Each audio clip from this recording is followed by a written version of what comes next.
बात मानी ल हमार लाल पियर कर भाजी तोर सलवार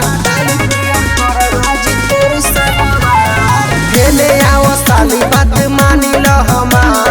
लाल पियर कर भाजी तोर सलवार होली में जीजा के मन छनछनाव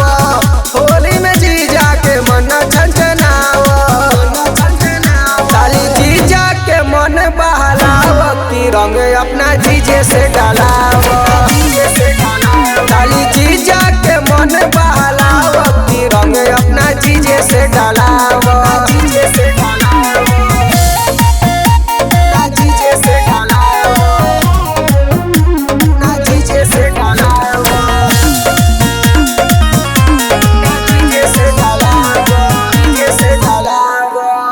रंग हल्का डालब रंग ललका डालब तू कहबू त साली उजर को डालब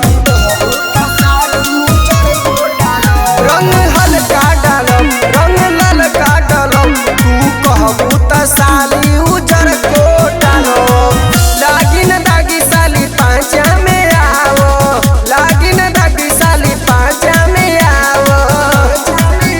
साली जीजा के मन बहलाव रंग अपना जीजे से डालाव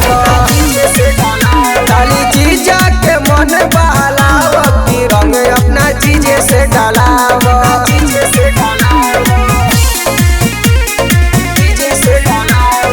म्यूजिक बाय नॉल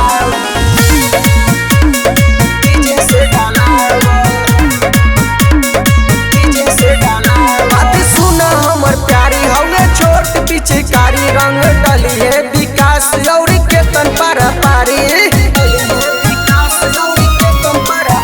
बात सुना हमर प्यारी हवे छोट पिचकारी रंग डलिए विकास और केतन पर पारी ओसो के होली ना ऐसे भूलियाव ओसो के होली ना ऐसे भूलियाव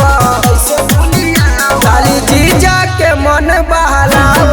रंग अपना जीजे से डाला।